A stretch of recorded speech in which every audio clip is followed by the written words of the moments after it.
Well, welcome to Fast Thinking. I'm Josh Lipsky, the director of the Geoeconomics Center at the Atlantic Council, and I'm so pleased to be joined today by Julia Friedlander, Seaboard and Gray Senior Fellow and Deputy Director of the Geoeconomics Center.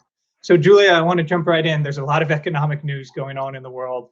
First and foremost, vaccine announcement this morning, positive results. We'll see what happens, and the markets are jumping. Last I checked, up about 1,300 points so far around midday. So I'm just curious your immediate reaction. What does this mean for the global economy? Is this the game changer we all hope it is, or do we need to be a little more hesitant before we assess what's actually happening here? Well, I think as my economics education and intelligence analyst education would say, let's be a little cautious.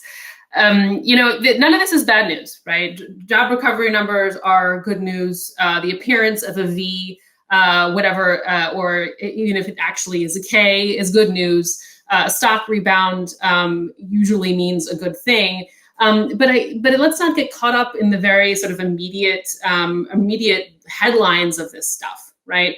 We're still in the midst of a ginormous pandemic. Long-term employment numbers don't look good. We're facing huge structural gaps in our employment market. So let's stop for a second and say, in 2008 to 9, all right, we put financial market regulations in place that have helped us today. They, in fact, it's why we say the banks are part of the solution and not part of the problem in 2020. So if we say, if we look and say, well, maybe we don't need a large revisionist stimulus package or a new grand strategy for the U.S. economy, we might be missing a very large opportunity to take on some of these systemic challenges that have made us so vulnerable in the first place in 2020.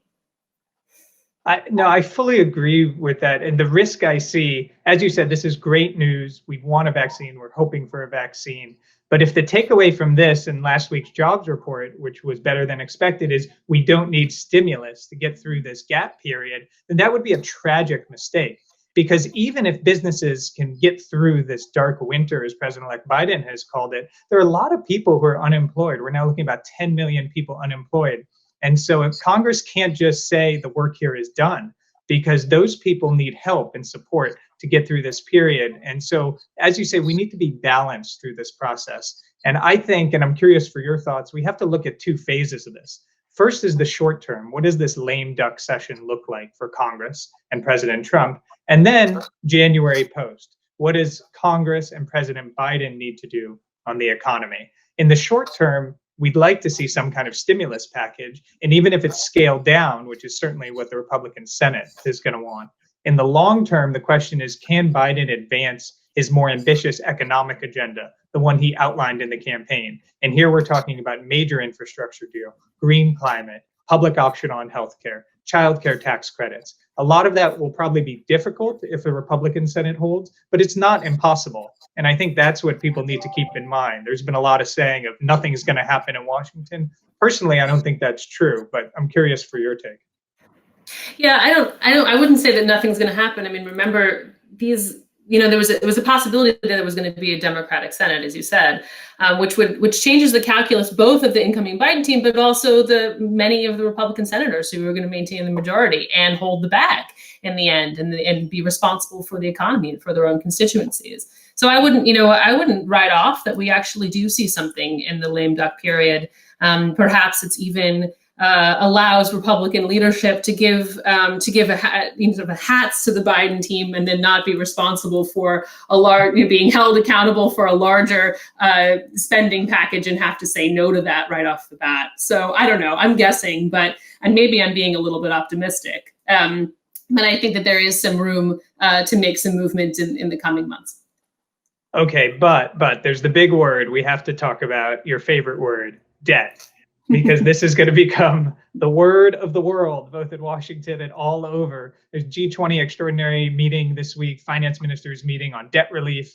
And I think we're going to hear more and more in Washington about debt and deficits, things we heard in 2009 and 2010 during the Obama years. So we've done work on this at the Geoeconomics Center, encourage everyone to look at it, showing that, yes, global debt burdens are at basically an all-time high, almost as high as they were in World War II. approaching about 124% of global GDP. In the advanced economies, a little higher than that. But inflation is low, interest rates are low. So we have to have a balanced approach to this. It can't just be, well, debt's high, we can't spend. It has to be smart spending that can actually generate positive growth. And this, to me, is the nuance issue, Julia. It's not repeating the mistakes we made in the 2010s in terms of austerity and finding a better way forward in the 2020s. But it's very much an open question if we're going to do it. Yeah, I mean, let's think for a second about how the EU finally reached a package to mutualize debt. They got it across the hurdle, not saying we're going to give just a giant capital influx into economies without any direction, right? This is looking at the future digitalization of the economy. This is looking at green spending. And the economies, we'll see how well it's implemented, but are at least at the outset going to be held accountable to be using that capital outlay for very productive ends. And so let's take a little bit of a clue from that and say, okay, well, how can we redirect this spending in the United States into the most needing and or perhaps most auspicious areas of the economy? But, look, I mean, we joke about this all the time. The two of us like to say we don't believe in debt. Maybe we do a little bit, but I think, but are we actually reaching a point in time when we're going to have to consider a debt break, debt relief at a coordinated international level? I mean, the G20 isn't meeting for no reason, right? And something that countries like the United States and the European Union and maybe member states can continue to borrow at low costs because they're AAA accredited economies. But it's not true for a large majority of the developing world. That's actually going to sort of bear the downhill effect of our spending and reaching into our own pockets. So I think we're reaching a moment here where we might have to say we are at a post World War II moment. And speaking of Josh, things that you always say about Two Economics Center, we're here to think about the redefinition of Bretton Woods. So I don't know. What do you think about that? No, I fully agree with you.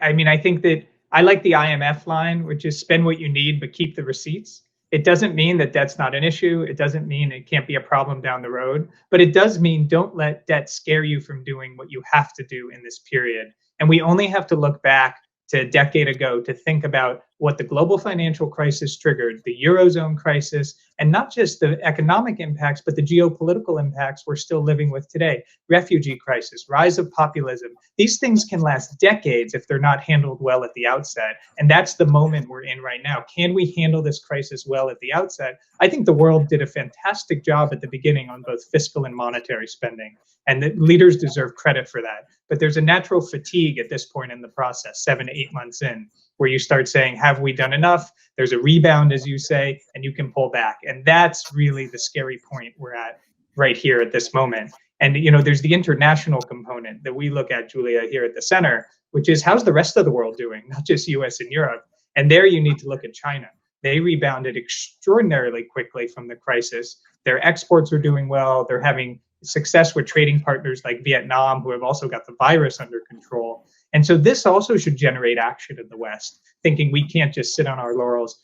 China's moving very quickly out of this crisis. And as you said, we can't just get back to where we were, 2-3% growth, and in Europe even lower than that.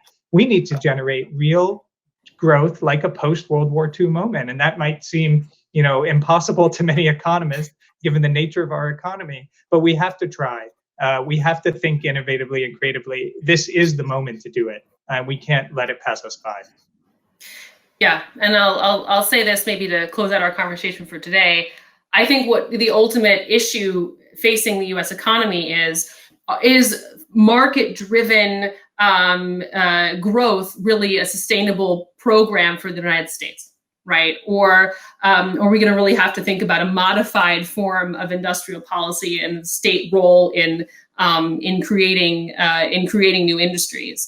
Now, that's going to be very uncomfortable for us to do. And I think it's even an ideological debate within our own organization, because we like to say that free market enterprise and the ingenuity of the U.S. collective mind can drive global growth. But that might not be the case right at this very moment, given the factors that you laid out for us concerning China. Right, and our focus here at the center is, future of capitalism. And when you've had two economic crises in the span of a decade, that's the time to rethink, rebuild, reimagine capitalism. And so stock market's doing great today. A lot of good economic news. Let's not let that put us into a sense of complacency. There's a lot of work to do. So that's it for Fast Thinking. Thanks everyone for joining us, and hope to see you soon.